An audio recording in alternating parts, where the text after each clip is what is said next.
വീണ്ടും നമുക്ക് praise the Lord ഗിരിപ്രഭാഷണങ്ങളിലേക്ക് മടങ്ങി വരാം. हम पहाड़ी उपदेश की ओर लौट कर आते हैं।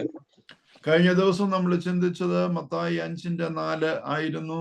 ദുഃഖിക്കുന്നവർ ഭാഗ്യവാന്മാർ, അവർക്ക് ആശ്വാസം ലഭിക്കും. पिछले दिनों में हम इस प्रकार मनन कर रहे थे, मत्ती के सुसमाचार 5 अध्याय उसके 4 वचन, धन्य है वे जो लोग शोक करते हैं क्योंकि वे शांति पाएंगे। നമുക്കറിയാം ഈ യേശുവിന്റെ ഗിരിപ്രഭാഷണം പ്രസിദ്ധമാണെന്ന്. हम जानते हैं कि यीशु मसीह का जो पहाड़ी उपदेश था वो बहुत प्रसिद्ध हुआ एक बात है। പുതിയ നിയമ സഭയ്ക്ക് ആവശ്യമായ ഉപദേശമാണ് കർത്താവ് ഗിരിപ്രഭാഷണത്തിലൂടെ നൽകുന്നത്.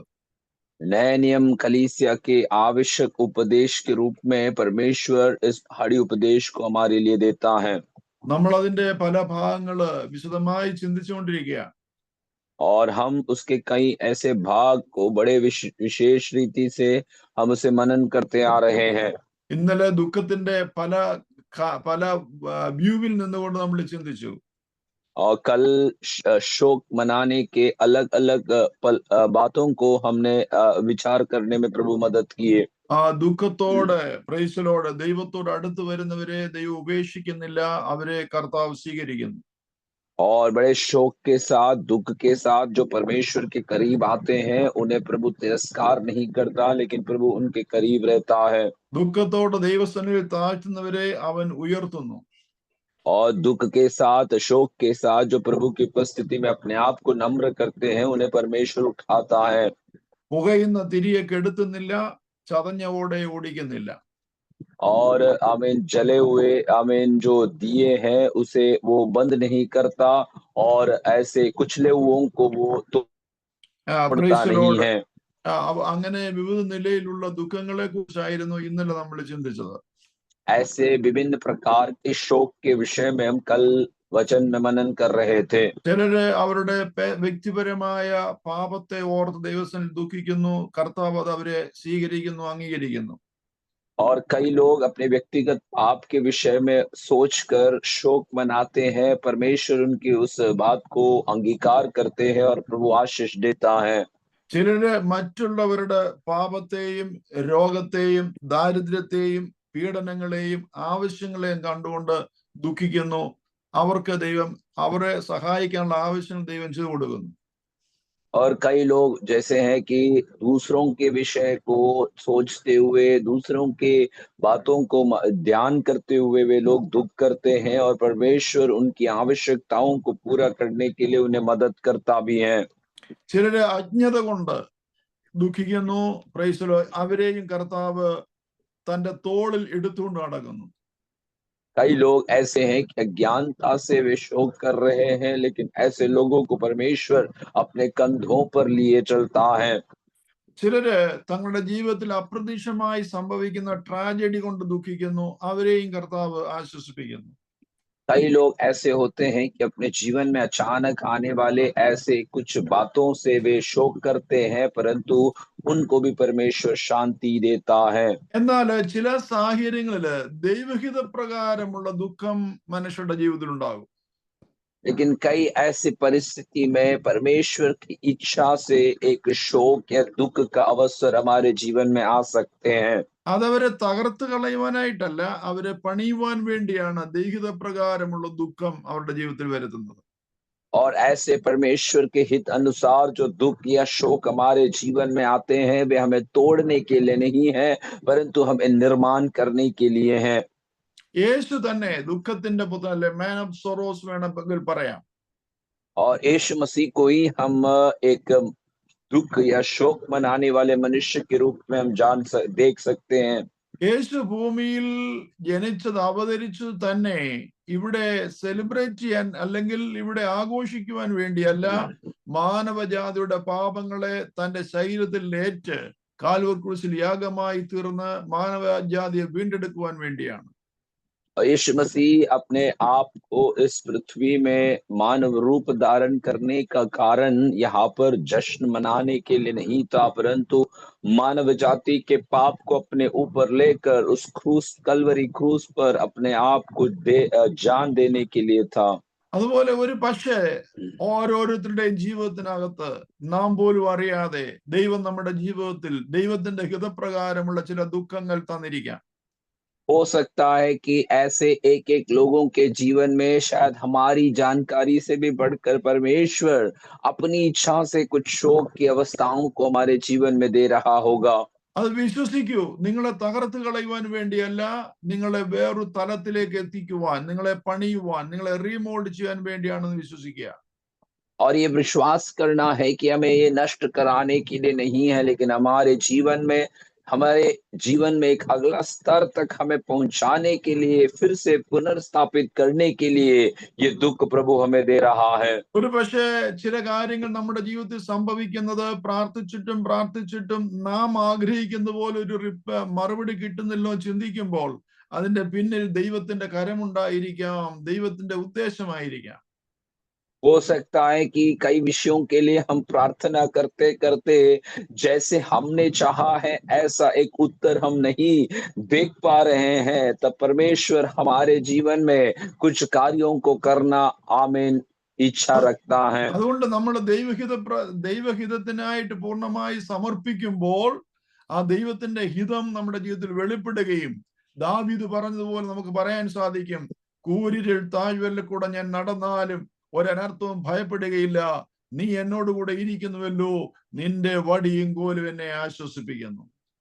और यदि हम ऐसे अमीन घोर अंधकार की तराइयों में से भी चलने पाए, हमें कोई भी विषय का भय करने की आवश्यकता नहीं है, क्योंकि वचन ऐसे भजन संहिता 23 में बताता है कि चाहे मैं घोर अंधकार की तराई में से होकर चलूं, मैं कोई हानि से ना डरूंगा, क्योंकि तेरे लाठी और तेरे सोटे मुझे आगे ले चलता है। യേശുവിന്റെ ജീവിതത്തിൽ സംഭവിച്ച ക്രൂശീകരണം, അവൻ അനുഭവിച്ച പീഡ, പ്രൈസലോ ദൈവത്തിന്റെ പിതാവിന്റെ ഹിതപ്രകാരമായിരുന്നു എന്നുള്ളത് യേശു ജനിക്കുന്നതിന് 700 വർഷങ്ങൾക്ക് മുമ്പ് പ്രവാചകനായ യെശയ്യാവ് എഴുതി വെച്ചു. और यीशु मसीह के जीवन में उसने सहा हुआ पीड़ा या दुख का जो आमीन जो बातें थी, ये यीशु मसीह के जन्म से भी पहले आमीन यशायाह भविष्यवक्ता 700 साल पहले इसे भविष्यवाणी के रूप में बताया गया था। യെശയ്യാ പ്രവാചകന്റെ പുസ്തകം 53-ാം അധ്യായം ഇങ്ങനെ പറയുന്നത്, അവന് രൂപഗുണമില്ല, കോമളത്വമില്ല, കണ്ടാൽ ആഗ്രഹിക്കത്തക്ക സൗന്ദര്യവുമില്ല. यशायाह नबी का पुस्तक 53 अध्याय में हम ये बात को यीशु मसीह के भविष्यवाणी के विषय में देखते हैं कि वे रूपवान नहीं था, कोई भी आमीन उसे देखकर आमीन चाहता भी नहीं था। അവൻ മനുഷ്യരാൽ നിന്ദിക്കപ്പെട്ടു, ത്യജിക്കപ്പെട്ടു, വ്യസനപാത്രമായി തീർന്നു, രോഗം ശീലിച്ചവനായിരുന്നു. और वे मनुष्य के द्वारा त्यागा गया और लोगों के लिए एक दुख का कारण बन गया। അവനെ കാണുന്നവർ മുഖം മറച്ചു കളയത്തക്കവണ്ണം അവൻ നിന്ദിതനായി തീർന്നു. और आमीन उसे देखने वाले अपने आप को अपने मुंह छुपा लेते थे, इस प्रकार वो निंदा का कारण बन गया। നോക്കുക, യേശു ദോഷമായിട്ടൊന്നും ചെയ്തിട്ടില്ല. യേശു മറ്റുള്ളവർക്ക് നന്മ മാത്രമേ ചെയ്തിട്ടുള്ളൂ. അവൻ അത്ഭുതങ്ങളെ ചെയ്തിട്ട് എങ്കിൽ പോലും ദൈവഹിത പ്രകാരം ഉള്ള ഒരു പീഡ അവൻ അനുഭവിക്കേണ്ടി വരുന്നു. देखिए, यीशु ने किसी भी प्रकार का गलती या किसी भी प्रकार का अपराध को नहीं किया था, परंतु वे मनुष्य के द्वारा निंदा को और दुख को उसे सहना पड़ा। इसलिए हम कहते हैं कि परमेश्वर की इच्छा के अनुसार दुख और संकट परमेश्वर कई बार हमें देता है। മനുഷ്യർക്ക് മനസ്സിലാകാത്ത, അംഗീകരിക്കാൻ സാധിക്കാത്ത ഒരു സംഭവമാണ് അതിന്റെ പിന്നിൽ നടന്നത്. मनुष्य कभी ये बात को समझ नहीं पाते या अंगीकार नहीं कर पाते, ऐसा एक अवस्था उनके पीछे हो गया। സാക്ഷാൽ അവൻ നമ്മുടെ രോഗങ്ങളെ വഹിക്കുകയായിരുന്നു. और सच में वे हमारे रोगों को अपने ऊपर उठा लिए। അവൻ നമ്മുടെ വേദനകളെ ചുമന്നു. वो परमेश्वर ने हमारी दर्द को अपने ऊपर उठा लिया। നമ്മുടെ അതിക്രമങ്ങൾ നിമിത്തം അവൻ മുറിവേറ്റു. हमारे अधर्म के कारण उसके ऊपर जो है ताड़ना हुई। നമ്മുടെ അകൃത്യങ്ങൾ നിമിത്തം തകർന്നു ഇരിക്കുന്നു. നമ്മുടെ സമാധാനത്തിനുള്ള ശിക്ഷ അവന്റെ മേൽ ആയി, അവന്റെ അടിപ്പിണറാൽ നമുക്ക് സൗഖ്യം വന്നു വിരിക്കുന്നു. और हमारे अधर्म के कारण उसी के ऊपर आमीन सब कुछ लादा गया, और इसीलिए कि उसकी घोड़े खाने से हम चंगे हो जाएं। യഹോവ നമ്മുടെ എല്ലാവരുടെയും അകൃത്യം അവന്റെ മേൽ ചുമത്തി. यहोवा परमेश्वर ने हम सब के अधर्म को उसी के ऊपर लाद दिया, എതിരായിട്ട് ഒന്നും പറയാതെ ഇരുന്നിട്ട് അവൻ പീഡിപ്പിക്കപ്പെട്ടു. और जो आमीन उसने कुछ भी उलट जवाब ना देने के समय पर भी उसके ऊपर सताव दिया किया गया, അവൻ പീഡനങ്ങളാലും ശിക്ഷാവിധികളാലും എടുക്കപ്പെട്ടു. और वे पीड़ा से और आमीन लोगों के मार से उसको उठा लिए गए। ആർക്കും മനസ്സിലായില്ല എന്റെ ജനത്തിന്റെ അതിക്രമ നിമിത്തം അവന് ദണ്ഡനം വന്നു എന്നും അവന്റെ തലമുറയിൽ ആർക്കും മനസ്സിലായില്ല. और उस पीढ़ी में ये किसी ने ये बात को जाना नहीं कि लोगों के अधर्म के कारण उसी के ऊपर ऐसा हुआ है। അവന് സാഹസം ഒന്നും തെറ്റൊന്നും ചെയ്തിട്ടില്ല. അവന്റെ വായിൽ ഒരു വഞ്ചനയോ കള്ളമോ ഉണ്ടായിരുന്നില്ല. उसने किसी भी प्रकार की गलती को नहीं किया, उसके मुंह में कोई भी प्रकार का कपट या झूठ नहीं रहा। എങ്കിലും അവന് ദുഷ്ടന്മാരോടുകൂടെ ശവക്കുഴി കൊടുത്തു. और इसके भी कारण से अपराधियों के संग गिना गया था। 10-ാം വാക്യം പറയുകയാണ്, എന്നാൽ അവനെ തകർത്ത് കളയുവാൻ യഹോവയ്ക്ക് ഇഷ്ടം തോന്നി. അവൻ അവനെ കഷ്ടം വരുത്തി. അവന്റെ പ്രാണൻ ഒരു അകൃത്യമായ യാഗമായി തീർന്നു എന്ന് 10-ാം വാക്യം പറയുകയാണ്. यशायाह 53 का 10 आयत में इस प्रकार लिखता है कि तू भी यहोवा को यही भाया कि उसे कुचले, और ना उसको उसी ने उसको रोगी कर दिया। जब वो अपना प्राण दोष बलि करे तब वो अपना वंश देखने पाएगा। യേശുവിന്റെ പക്കൽ യാതൊരു തെറ്റും വഞ്ചനയും ഇല്ലാതിരുന്നിട്ടും അവൻ ദൈവഹിത പ്രകാരം ഒരു പീഡനം, ശിക്ഷ, ദുഃഖം ഏറ്റുവാങ്ങിയത് എനിക്ക് നിങ്ങൾക്കും ആശ്വാസം പകരുവാനായിരുന്നു. यीशु मसीह के जीवन में किसी भी प्रकार का गलती या अपराध ना होने के कारण भी उसने परमेश्वर की इच्छा के अनुसार हमारे अपराधों को अपने ऊपर उठा लिया था। ഒരു പക്ഷേ നാം പ്രവർത്തിക്കുന്ന മേഖലകളെ വീണ്ടെടുക്കുവാൻ തക്കവണ്ണം നമ്മുടെ ജീവിതത്തിൽ നാം അനുഭവിക്കുന്ന കഷ്ടം, ദുഃഖം, ദാരിദ്ര്യം, പീഡ, അതിലൂടെ നാം വർക്ക് ചെയ്യുന്ന, നാം സുവിശേഷ വേല ചെയ്യുന്ന മേഖലയെ ദൈവത്തിന് വീണ്ടെടുക്കുവാനായിട്ട് സാധിക്കും. हो सकता है कि हम जिस क्षेत्र में काम करते हैं और आज हम जो पीड़ा और दुख या दर्द को अनुभव करते हैं, ऐसे अनुभव करने से हमारे उस क्षेत्र को हम शायद प्रभु के लिए जीत सके। മനുഷ്യന്റെ ഫിലോസഫി, അതിന്റെ പിന്നിലുള്ള റീസൺസ് കണ്ടുപിടിക്കാൻ ശ്രമിച്ചാൽ പറ്റില്ല. കാരണം ഇതൊരു ഡിവൈൻ ഡീലിംഗ് ആണ്. मनुष्य का सिद्धांत यह है कि उसके पीछे का कारण ढूंढकर उसी को पता करने की कोशिश करेंगे, लेकिन ये मनुष्य से संभव नहीं होगा क्योंकि ये परमेश्वर का एक कार्य है। അപ്പൊ നമുക്ക് ചെയ്യാനുള്ള ഒരേ ഒരു കാര്യം, നമ്മൾ ദൈവസന്നിധി സറണ്ടർ ചെയ്യുക എന്നുള്ളതേ ഉള്ളൂ. നമ്മൾ ചോദ്യം ചോദിക്കാൻ പോകാതെ നാം ദൈവസന്നിധി സറണ്ടർ ചെയ്യുമ്പോൾ അവന്റെ ഹിതപ്രകാരമുള്ള ദുഃഖം നാം അനുഭവിച്ച് നാളെ നമ്മെ ആശ്വാസത്തിലേക്ക് കൊണ്ടുവന്ന് കാണുവാൻ സാധിക്കും. और तो मनुष्य एक कार्यों को करे कि किसी भी प्रकार का सवाल ना करते हुए परमेश्वर के हाथ में अपने आप को हम समर्पण करें, और कल आमीन हमारे जीवन में आने वाले समयों में होने वाले उस बड़ी कार्यों को देखकर हम प्रभु को स्तुति करते रहे। ഇത് മനസ്സിലാക്കാതെ നാം വെപ്രാളം കാണിക്കരുത്, ധൃതി വെക്കരുത്, അതിനുവേണ്ടി പരിശ്രമിക്കരുത്. കാരണം ദൈവത്തിന്റെ സന്നിധിയിൽ താഴുക, അവന്റെ ബലമുള്ള കരത്തിന്റെ കീഴിൽ താണിരിക്കുക, തക്ക സമയത്ത് അവൻ ഉയർത്തിയിരിക്കും. और ये जाने बगैर हम उस चीज में से छुटकारा पाने के लिए हम किसी भी प्रकार की जल्दबाजी ना करें, हम किसी भी प्रकार का आमीन गड़बड़ी ना करें, परमेश्वर का समय तक के लिए इंतजार करेंगे तो वो हमारे जीवन में सही समय पर वो अपना काम को प्रकट करेगा। ദാവീദ് ദൈവഹിത പ്രകാരമുള്ള ചില ദുഃഖങ്ങൾ അനുഭവിച്ചാണ് സിംഹാസനത്തിലേക്ക് കയറിയത്. दाऊद के जीवन में हम देखते हैं कि परमेश्वर की इच्छा के अनुसार कई दुख को उसने अपने जीवन में सामना करने के पश्चात वे उस सिंहासन में बैठने पाए। ജോസഫ് ദൈവഹിത പ്രകാരമുള്ള ചില ദുഃഖങ്ങൾ അനുഭവിച്ചാണ് അവന്റെ ദർശനം പൂർത്തീകരിക്കപ്പെട്ടത്. यूसुफ का जीवन को भी देखिए कि परमेश्वर की इच्छा के अनुसार कई दुख की अवस्थाओं को उसने सामना करके वे उस सिंहासन पर जा बैठा। ഇയ്യോബിനെ പോലെ നിഷ്കളങ്കനും നേരുള്ളവനും ദൈവഭക്തനും ദോഷം വിട്ടകന്നുമായ ഒരുവൻ നമുക്ക് കാണാനില്ല.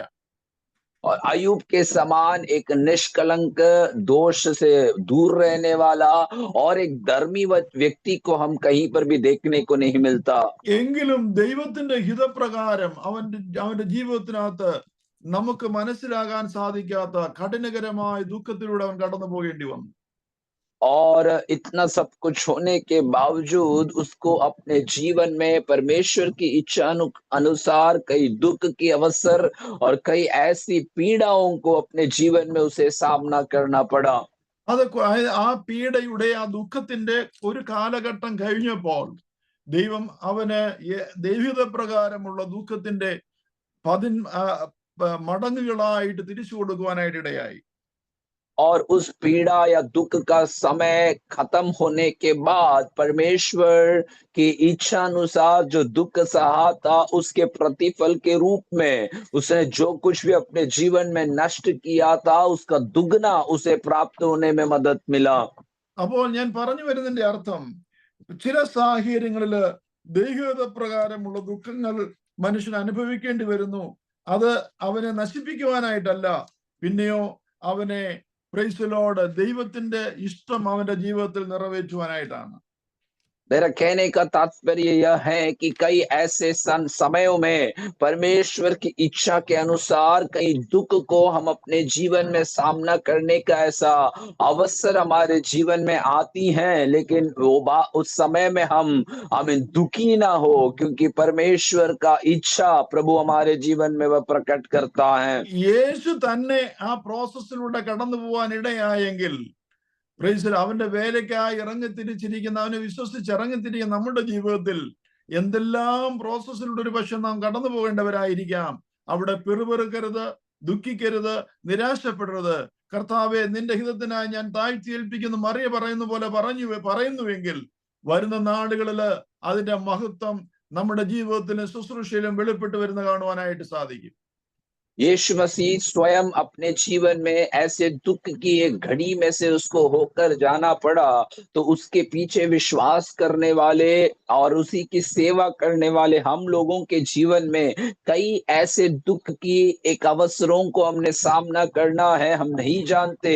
लेकिन उन समयों में हम परमेश्वर की उपस्थिति में समर्पण के साथ, जैसे मरियम कहती है कि प्रभु तू जो चाहता है वो हमारे जीवन में पूरा कर, ऐसे एक विश्वास और समर्पण के साथ हम आगे रहेंगे तो परमेश्वर अपनी बड़ी इच्छा और योजना को हमारे जीवन में पूरा करेगा। അഭിഷേകം പ്രാപിച്ച ദാവീദും ദർശനം പ്രാപിച്ച ജോസഫും നിഷ്കളങ്കനായിരുന്ന ഇയ്യോബും അതിന് ഉദാഹരണമാണ്. अभिषेक प्राप्त किया हुआ दावीद और निष्कलंक व्यक्ति समान रहने वाला यूसुफ और अयूब हमारे लिए एक बड़ा उदाहरण है। വിശ്വസിക്കുന്ന ഏറ്റെടുക്കുന്ന ഒരു കാര്യം കൊണ്ട് ദൈവത്തിന് മഹത്വം കൊടുത്താണ്. जो विश्वास रखते हैं और इस वचन को अपनाते हैं वे अपने हाथों को उठाकर प्रभु का धन्यवाद करेंगे। നമുക്ക് വിശ്വസിക്കാം, എന്തെന്റെ ജീവിതത്തിൽ സംഭവിച്ചാലും സാത്താന്റെ തന്ത്രമല്ല, സാത്താൻ എന്റെ മേൽ അവകാശമില്ല, ദൈവത്തിന്റെ പദ്ധതിയാണ്. ഒരു ദിവസം ആ പ്രോസസ്സിൽ നിന്ന് ഞാൻ പുറത്തു വന്ന് ദൈവത്തിന്റെ എന്നെ ഉയർത്തും, എന്നെ വളർത്തും, എന്നെ സൗഖ്യമാക്കും, എന്നെ വിടുവിക്കും, എന്നെ അനുഗ്രഹിക്കുന്നുള്ളവർ ദൈവത്തെ മഹത്വപ്പെടുത്തിക്കാട്ടെ. और ये बात में हमें विश्वास करना है कि हम आज जो परिस्थिति में से होकर जाते हैं, जरूरी नहीं है कि वे शैतान के द्वारा आया हुआ समस्याएं हैं। हो सकता है कि परमेश्वर आपके जीवन में एक प्रक्रिया में से आपको ले चल रहा है, और ऐसे समय में हमें निराश नहीं होना है, हमें दुखी नहीं होना है, लेकिन परमेश्वर पर भरोसा रखते हुए यदि आगे बढ़ते हैं तो एक दिन प्रभु अपना काम को हमारे जीवन में पूरा करके प्रकट करेगा। യേശു തന്നെ ആ പ്രോസസ്സിലൂടെ കടന്നു പോയതുകൊണ്ട് എബ്രായ ലേഖന കർത്താവ് എബ്രായർ 2:18 പറയുകയാണ്, താൻ തന്നെ പരീക്ഷിതനായി കഷ്ടം അനുഭവിച്ചിരിക്കാൻ പരീക്ഷിക്കപ്പെടുന്നവർക്ക് വേണ്ടി സഹായിപ്പാൻ അവൻ കഴിവുള്ളവനാണ്. यीशु स्वयं अपने आप को ऐसी एक प्रक्रिया में से गुजारा हुआ व्यक्ति होने के कारण इब्रानियों का लेखक 2 अध्याय उसके 18 आयत में इस प्रकार लिखता है कि क्योंकि जब उसने परीक्षा की दशा में दुख उठाया तो वह उनको भी सहायता कर सकता है जिनकी परीक्षा होती है। എന്താണ് എബ്രായ ലേഖനം 4-ാം അധ്യായം 14, 15, 16 വാക്യങ്ങൾ വായിക്കും നമുക്ക് കാണാനായിട്ട് സാധിക്കുന്നു. ആകയാൽ ദൈവപുത്രനായ യേശു ആകാശത്തിൽ കൂടി കടന്നുപോയ ശ്രേഷ്ഠ മഹാപുരോഹിതനായി നമുക്കുള്ളത് കൊണ്ട് നാം നമ്മുടെ സ്വീകാരം മുറുകെ പിടിച്ചുകൊള്ളുക. और इब्रानियों की पत्री 4 अध्याय उसके 14, 15, 16 वचन में इस प्रकार हम पढ़ते हैं, इसलिए जब हमारा ऐसा बड़ा महायाजक है जो स्वर्ग में से होकर गया, अर्थात परमेश्वर का पुत्र यीशु जो आओ हम अपने अंगीकार को दृढ़ता से तामे रहे। നമുക്കുള്ള മഹാപുരോഹിതൻ നമ്മുടെ ബലഹീനതകളിൽ സഹതാപം കാണിപ്പാൻ കഴിയാത്തവനല്ല, പാപമൊഴികെ സർവത്തിലും നമുക്ക് തുല്യമായി പരീക്ഷിക്കപ്പെട്ടവനത്രേ. क्योंकि हमारा ऐसा महायाजक नहीं जो हमारी निर्बलताओं में हमारे साथ दुखी ना हो सके, वरन वह सब बातों में हमारे समान परखा तो गया तो भी निष्पाप निकला। എന്തെങ്കിലും തരാമെന്ന് പറഞ്ഞ് പ്രോമിസ് പറഞ്ഞ് കള്ള പ്രോമിസും ചെയ്തിട്ട് പോകുന്ന ഒരു നേതാവിനെ പോലെയല്ല നമ്മുടെ കർത്താവ്. അവൻ നമ്മുടെ ജീവിതത്തിന്റെ എല്ലാ സാഹചര്യങ്ങളെയും സ്വയം അനുഭവിച്ചിട്ട് നമ്മെ സഹായിപ്പാൻ വേണ്ടി താണിറങ്ങി വന്നവനാണ്. और कुछ भी देगा ऐसे झूठ बोलकर या झूठी वादों को देकर जाने वाला एक साधारण अगुवे के जैसा नहीं है हमारा परमेश्वर। हमारा परमेश्वर स्वर्ग पर जब जाते समय हमें जो वायदा किया है वो हमारे जीवन में वो पूरा कर कर रहेगा। അതുകൊണ്ട് കരുണ ലഭിപ്പാനും തക്ക സമയത്ത് സഹായത്തിനുള്ള കൃപ ലഭിപ്പാനുമായി നാം ധൈര്യത്തോടെ कृपासनത്തിലേക്ക് അടുത്ത് ചെല്ലുക. इसलिए आओ हम अनुग्रह के सिंहासन के निकट हियाव बांधकर चले कि हम पर दया हो और वह अनुग्रह पाए जो आवश्यकता के समय हमारी सहायता करे। ദുഃഖിക്കുന്നവരെ, നിരാശപ്പെട്ടവരെ, നിങ്ങള് സംശയിച്ച് മാറി നിൽക്കേണ്ട ആവശ്യമില്ല. നിങ്ങളുടെ സകല സാഹചര്യങ്ങളിലൂടെ കടന്നുപോയ യേശു നിങ്ങളെ സഹായിപ്പാൻ തയ്യാറാണ്. നിങ്ങൾ അവന്റെ അടുക്കിലേക്ക് ധൈര്യത്തോടെ കടന്നു ചെല്ലുക. आप में से जो शोक करते हैं, निराश करते हैं, आप ऐसे परिस्थिति में आपके जीवन में दुख करते हुए प्रभु की उपस्थिति से दूर जाने की आवश्यकता नहीं है, क्योंकि हमारा परमेश्वर भी ऐसी ही दुखों में से होकर गया है और वो हमें सहायता करने के लिए वो परमेश्वर काफी है। അതുകൊണ്ട് നിങ്ങൾ നിരാശയോടെ വിലപിച്ച് നിങ്ങള് പ്രൈസലോട് മടുത്തിരിക്കേണ്ട ആവശ്യമില്ല. നിങ്ങൾക്ക് ധൈര്യമായി നമ്മുടെ കർത്താവിന്റെ അടുക്കിലേക്ക് അടുത്തിയെല്ലാം. इसलिए हमें कभी भी निराशा के साथ हमें परमेश्वर की उपस्थिति में पड़े रहने की आवश्यकता नहीं है। बड़ी धीरज के साथ हम प्रभु की उपस्थिति में आगे बढ़ने के लिए हम कोशिश करेंगे। എന്താണ് അപ്പോസ്തലൻ പൗലോസ് കൊരിന്ത്യർക്ക് എഴുതിയ 2-ാം ലേഖനം 1-ാം അധ്യായം 3 മുതൽ പറയുന്നത്? प्रेरित पौलुस कोरिन्थियों की पत्री उसका कोरिन्थियों की दूसरी पत्री उसका दूसरे अध्याय में क्या बताते हैं? ഇങ്ങനെ മനസ്സലിവുള്ള പിതാവും സർവാശ്വാസവും നൽകുന്ന ദൈവവുമായി നമ്മുടെ കർത്താവായ യേശു ക്രിസ്തുവിന്റെ പിതാവായ ദൈവം വാഴ്ത്തപ്പെട്ടവൻ. 2 Corinthians chapter 1 verse 3. ओके, दूसरा कोरिन्थियों 1 अध्याय उसका 3 वचन। हमारे प्रभु यीशु मसीह के परमेश्वर और हमारे पिता का धन्यवाद हो जो दया का पिता और सब प्रकार की शांति का परमेश्वर है। ഇവിടെ ക്രൂരനായ ഒരു ദൈവത്തെ അല്ല പ്രസന്റ് ചെയ്യുന്നത്. यहाँ पर एक क्रूर परमेश्वर को नहीं दर्शाया गया है। നമ്മുടെ എല്ലാ സാഹചര്യങ്ങൾ അറിയുകയും ആ സാഹചര്യങ്ങളിലൂടെ ആ പ്രോസസ്സിലൂടെ കടന്നുപോയ യേശുവിനെ പ്രസന്റ് ചെയ്യുന്നത്. हमारे सारी परिस्थिति को जानने वाला और उस सारी परिस्थिति में से होकर गया हुआ एक परमेश्वर को यहाँ पर बताया गया है। ഏത് സാഹചര്യത്തിലും ഏത് സർക്കംസ്റ്റാൻസിലൂടെ കടന്നു പോയാലും നമ്മളോട് മനസ്സലിവ് തോന്നുന്ന ഒരു പിതാവ്. हम कौन से भी परिस्थिति से या कौन से भी ऐसे अवस्था में से होकर जाए, हमारे साथ आमीन, हमारे लिए आमीन उस विषय के प्रति सहानुभूति दिखाने वाला एक परमेश्वर है वो। സർവ്വ ആശ്വാസവും നൽകുന്ന ദൈവം. सारे शांति को देने वाला वो परमेश्वर। 4-ാം വാക്യം പറയാണ്, ദൈവം ഞങ്ങളെ ആശ്വസിപ്പിക്കുന്ന ആശ്വാസം കൊണ്ട് ഞങ്ങൾ യാതൊരു കഷ്ടത്തിലുമുള്ളവരെ ആശ്വസിപ്പാൻ ശക്തരാകേണ്ടതിന് ഞങ്ങൾക്കുള്ള കഷ്ടത്തിലൊക്കെയും അവൻ ഞങ്ങളെ ആശ്വസിപ്പിക്കുന്നു. उसके चौथे आयत में इस प्रकार लिखा है कि वह हमारे सब क्लेशों में शांति देता है, ताकि हम उस शांति के कारण जो परमेश्वर हमें देता है उन्हें भी शांति दे सके जो किसी प्रकार के क्लेश में हो। യേശു എന്തിനാണ് ആ പ്രോസസ്സിലൂടെ കടന്നുപോയത്? എന്തുകൊണ്ടാണ് നാം ചില പ്രോസസ്സിലൂടെ കടന്നു പോകുന്നതെന്ന് അറിയാമോ? മറ്റുള്ളവരെ അതേ സാഹചര്യത്തിൽ ആശ്വസിപ്പിക്കേണ്ടതിന്. यीशु मसीह क्यों ऐसे प्रक्रिया या क्लेश या दुख के अवसर में से होकर गया, और आज हम क्यों ऐसे परिस्थिति में से होकर जाते हैं? इसका कारण यह है कि दूसरे लोग जिस प्रकार के दुख को वे सह रहे हैं, उन्हें इस समय में शांति और उनको बल देने के लिए प्रभु हमें ऐसे अवसर में से ले जाता है। 5-ാം വാക്യം പറയാണ്, ക്രിസ്തുവിന്റെ കഷ്ടങ്ങൾ ഞങ്ങളിൽ പെരുകുന്നത് പോലെ തന്നെ ക്രിസ്തുവിനാൽ ഞങ്ങളുടെ ആശ്വാസവും പെരുകുന്നു. 5वें आयत में इस प्रकार लिखता है कि क्योंकि जैसे मसीह के दुखों में हम अधिक सहभागी होते हैं, वैसे ही हम शांति में भी मसीह के द्वारा अधिक सहभागी होते हैं। ഞങ്ങൾ കഷ്ടം അനുഭവിക്കുന്നു എങ്കിൽ അത് നിങ്ങളുടെ ആശ്വാസത്തിനും രക്ഷയ്ക്കും വേണ്ടിയാകുന്നു. यदि हम क्लेश पाते हैं तो यह तुम्हारी शांति और उद्धार के लिए है।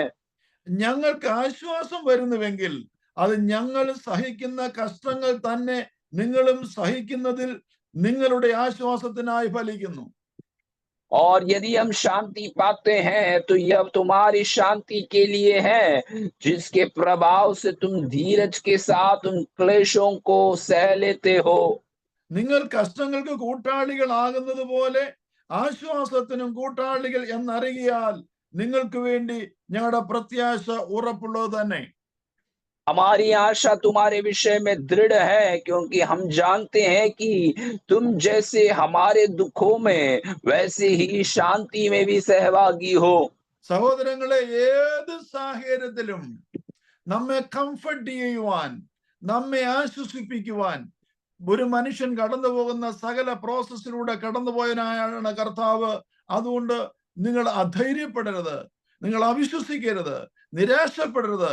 ഇന്നും നിങ്ങൾ അഭിമുഖീകരിക്കുന്ന എല്ലാ ദുഃഖങ്ങൾക്കും നാളെ നിങ്ങൾക്കൊരാശ്വാസം കർത്താവ് കരുതി വെച്ചിട്ടുണ്ട്.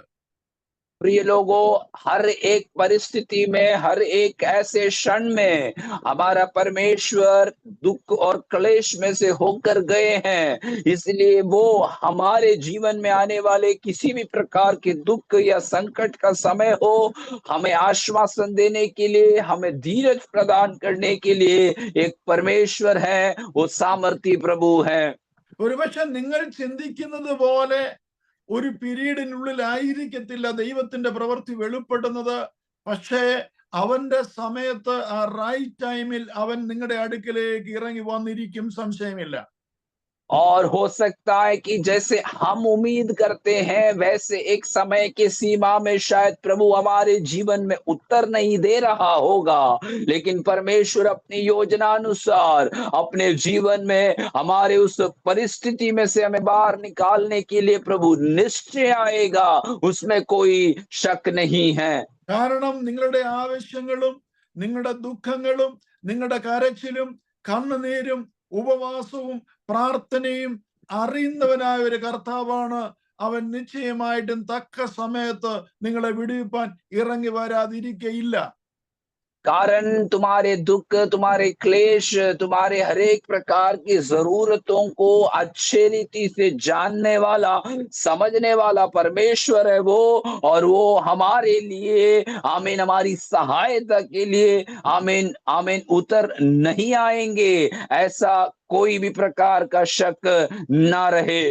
നിലവിളിച്ച പ്രൈസലോ കേവലം ഇസ്രായേൽ ജനത്തിന് വേണ്ടി മാത്രമോ, പ്രൈസലോട് ദാനിയലിനോ ശദ്രക്കിനോ മേശക്കിനോ മോർദെഖായിക്കോ വേണ്ടി മാത്രമോ ഇറങ്ങി വരുന്ന ദൈവമല്ല, എനിക്കും നിങ്ങൾക്കും വേണ്ടി ഇറങ്ങി വരുന്ന കർത്താവാണ് നമ്മുടെ കർത്താവ്.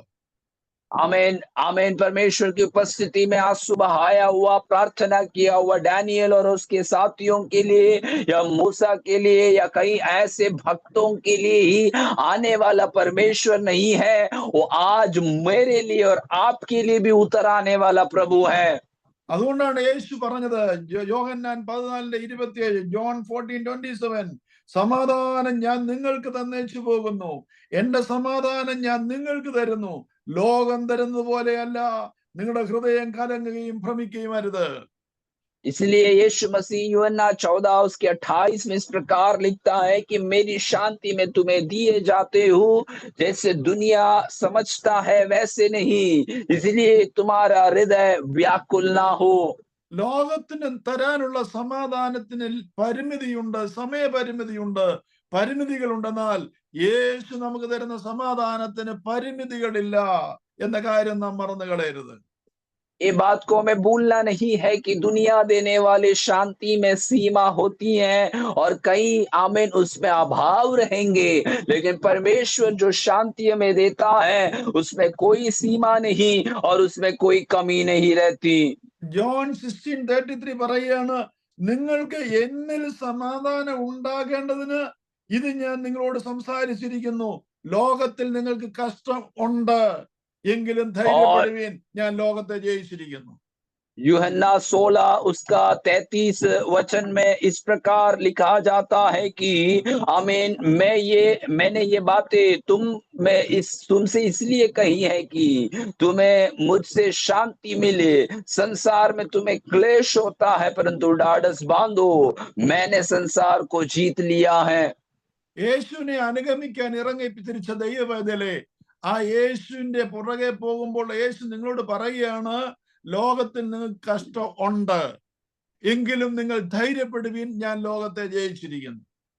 यीशु के पीछे चलने के लिए निकल चुके पड़े हुए लोग, ये बात में हमें धीरज धरना है कि परमेश्वर का वचन हमें ये बात को सिखाता है कि इस संसार में हमें क्लेश है, लेकिन ढाढ़स बांधो, मैंने इस संसार को जीत लिया है। യേശു ആരെയും വിളിച്ചിറക്കിയപ്പോൾ പറഞ്ഞില്ല, നിനക്ക് ഞാൻ റെഡ് കാർപ്പറ്റ് തരാം, പൂമെത്ത തരാമെന്ന് പറഞ്ഞല്ല ഇറക്കിയത്. പിന്നെയോ അവൻ വ്യക്തമായി പറയുക, നിങ്ങൾക്ക് കഷ്ടമുണ്ട്, പക്ഷേ നിങ്ങൾ ധൈര്യപ്പെട്, ഞാൻ ലോകത്തെ ജയിച്ചിരിക്കുന്നു.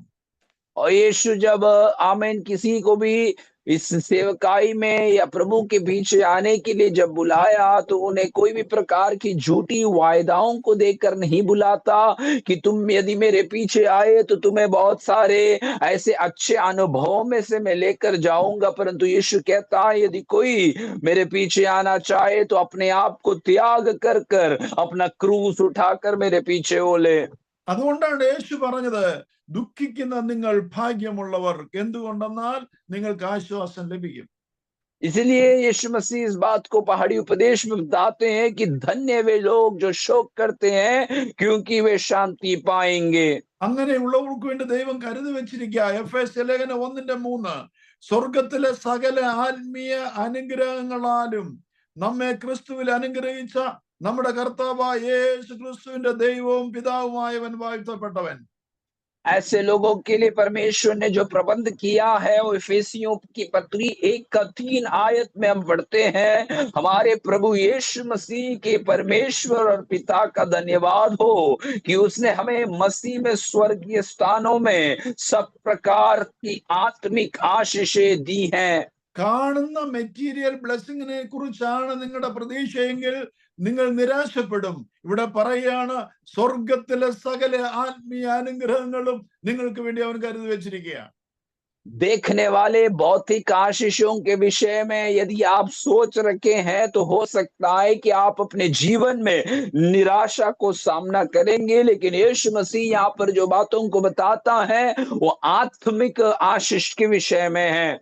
ജീവിതത്തിന്റെ കുറവുകളും കുറ്റങ്ങളും സംഭവിക്കുമ്പോൾ അതൊരു പ്രിവിലേജ് ആയിട്ട് എടുക്കാതെ യോഹന്നാൻ 1:9 പറയാണ്, നിങ്ങൾ അത് ഏറ്റു പറയാൻ തയ്യാറാണെങ്കിൽ നിങ്ങളോട് ക്ഷമിച്ച് നിങ്ങൾക്ക് ആശ്വാസം തരുവാൻ, നിങ്ങളെ ശുദ്ധീകരിപ്പാൻ വിശ്വസ്തനായ നീതിമാനാകുന്നു എന്ന്.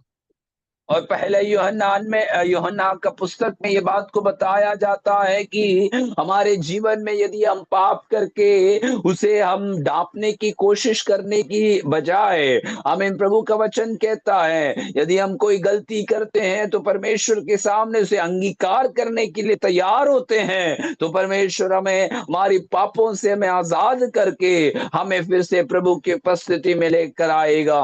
ശിഷ്യന്മാരാരും കംഫർട്ടബിൾ ലൈഫ് എൻജോയ് ചെയ്തവരല്ല. അപ്പോസ്തല പ്രവൃത്തി വായിക്കുമ്പോൾ നമുക്ക് കാണാൻ സാധിക്കും. प्रभु यीशु मसीह के चेले जो थे वे कोई भी एक आरामदायक हमें जीवन को अनुभव किए हुए लोग नहीं है। इसके बारे में हम प्रेरितों के काम में पढ़ सकते हैं।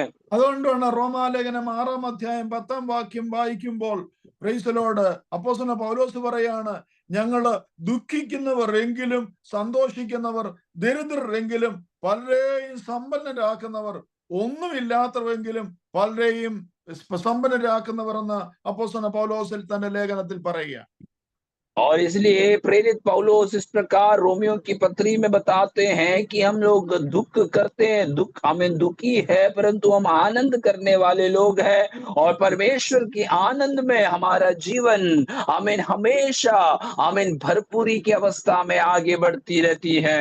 അവരെ ഈ ലോകത്തിൽ മാത്രം കംഫർട്ട് ചെയ്യുന്നവനല്ല, അവർ ഇറ്റേണൽ കംഫർട്ട്, നിത്യമായ ഒരു ആശ്വാസം തരുന്നവനാണ് നമ്മുടെ ദൈവം.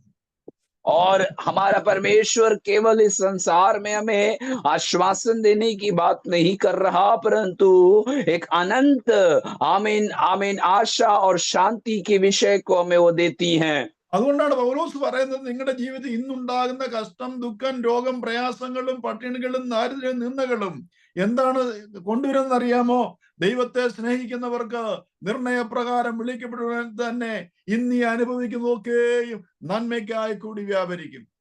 और इसलिए पौलुस ये बात को बताते हैं कि आज आप अनुभव करने वाले कष्ट, क्लेश, निंदा और सारे विषय आमीन प्रभु के वचन में इस प्रकार कहा जाता है कि परमेश्वर से जो प्रेम रखते हैं और उसकी इच्छा के अनुसार जो बुलाए गए हैं वे सब कुछ भलाई के लिए उत्पन्न करता है।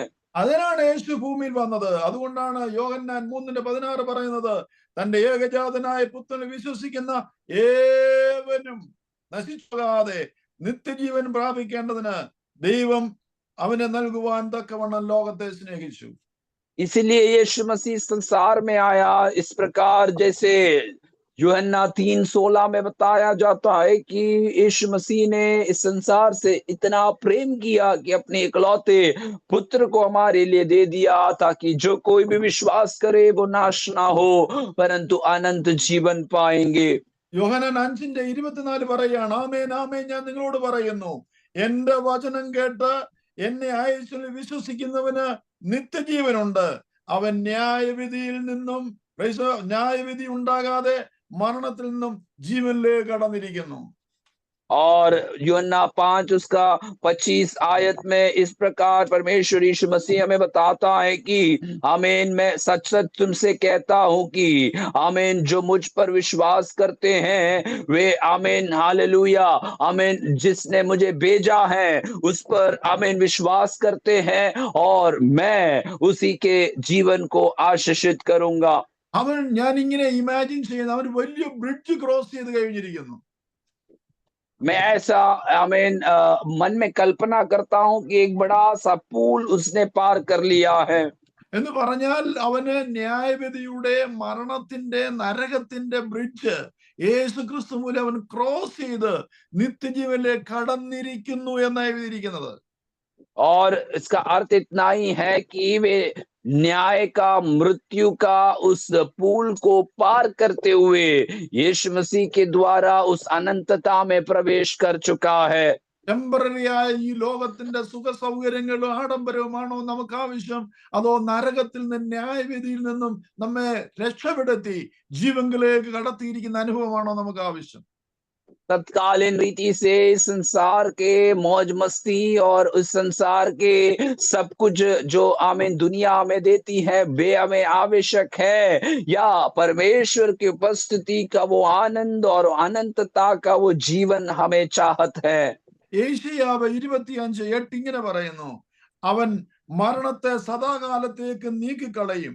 യഹോവയായ കർത്താവ് സകല മുഖങ്ങളിൽ നിന്നും കണ്ണുനീർ തുടയ്ക്കും.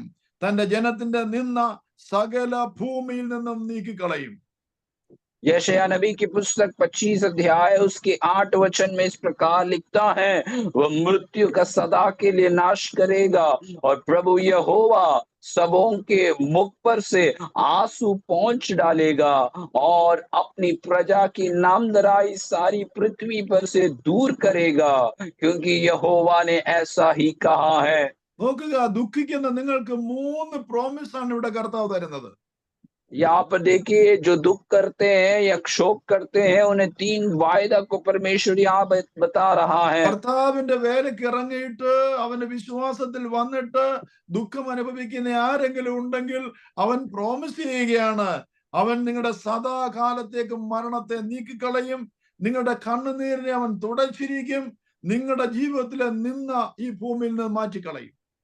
ओ परमेश्वर की उपस्थिति में प्रभु की सेवकाई के लिए या प्रभु के विश्वास में आकर यदि आप अपने जीवन में दुख कर रहे हैं, शोक करते हैं, तो परमेश्वर का वायदा आपके लिए इस प्रकार है कि वे आपके जीवन से मृत्यु सदा के लिए हटा देगी, वे आपके आंसुओं को पहुंचेगा और आपकी ऊपर की नामधराई को वे दूर करेगा। ഇന്ന് ദുഃഖിക്കുന്ന സഹോദരങ്ങളെ, നമ്മൾ ഭാഗ്യമുള്ളവരാണ്. आज दुख मनाने वाले मेरे प्रिय लोगों, शोक करने वाले मेरे प्रिय लोगों, आप धन्य हैं। വെളിപ്പാട് പുസ്തകം 7:17 റെവലേഷൻ 7:17 പറയാണ്, ആ ദൈവം താൻ അവരുടെ കണ്ണിൽ നിന്ന് കണ്ണുനീരെല്ലാം തുടയ്ക്കും. और प्रकाशित वाक्य 7 का 17 वचन में इस प्रकार लिखा जाता है कि परमेश्वर आप ही उनके मुंह से, उनके चेहरे से उनकी आंसुओं को पहुंचेगा। റെവലേഷൻ 21:4-5 പറയാണ്, അവൻ അവരുടെ കണ്ണിൽ നിന്നും കണ്ണുനീരെല്ലാം തുടച്ചു കളയും, മരണം ഇനി ഉണ്ടാകയില്ല, ദുഃഖവും മുറവിളിയും കഷ്ടതയും ഇനി ഉണ്ടാകുകയില്ല. और प्रकाशित वाक्य आमीन उसमें एक वचन बताता है कि परमेश्वर स्वयं उनकी आंखों के आंसुओं को आमीन पहुंच डालेगा और उनके जीवन में कभी कष्ट और दुख अब कभी नहीं होगी। ചിന്തിച്ചു കൊള്ളുക, നമ്മൾ എന്താണ് തിരഞ്ഞെടുക്കുന്നത്? आप अपने आप में विचार करना जरूरी है कि हम क्या चुनने जा रहे हैं। ലോകത്തിലെ ഒരു ഫിലോസഫേഴ്സും പറയാത്ത ഒരു പ്രിൻസിപ്പിളാണ്, പ്രൈസ് ലോർഡ്, ഒരു വിഷയമാണ് യേശു പറഞ്ഞത്, ദുഃഖിക്കുന്നവർ ഭാഗ്യമുള്ളവർ, നിങ്ങൾക്ക് ആശ്വാസം ലഭിക്കും. दुनिया के कोई भी ज्ञानी ना प्रदान करने वाला एक ऐसा सिद्धांत है जो परमेश्वर हमें बताता है कि धन्य है वे जो शोक करते हैं। ലോകം പറയുന്നത്, സെലിബ്രിറ്റീസിന് പറയും നിങ്ങൾ ഭാഗ്യമുണ്ടെന്ന് പറയുമ്പോൾ, യേശു ജസ്റ്റ് ഓപ്പോസിറ്റ് ആയിട്ട് പറയുകയാണ്, ദുഃഖിക്കുന്ന നിങ്ങൾ ഭാഗ്യമുള്ളവർ, നിങ്ങൾക്ക് ആശ്വാസം ലഭിക്കും. दुनिया और दुनिया के महान जाने माने लोग इस प्रकार कहते हैं कि आमीन, जो लोग अच्छे अच्छे अनुभवों को करते हैं वे धन्य हैं, लेकिन यीशु मसीह हमें बताता है कि जो लोग शोक करते हैं वे धन्य माना जाता है। നിരാശപ്പെടേണ്ട, യേശു തന്റെ കൈ കൊണ്ട് നിങ്ങളുടെ കണ്ണുനീർ തുടയ്ക്കും. और आप अपने जीवन में निराश नहीं होना, यीशु स्वयं अपने हाथों से आपकी आंसुओं को पहुंचेगा। ഈ വചനങ്ങളാൽ ദൈവം നമ്മെ അനുഗ്രഹിക്കുമാറാകട്ടെ. इन वचनों के द्वारा परमेश्वर आप सभी को आशीष दे।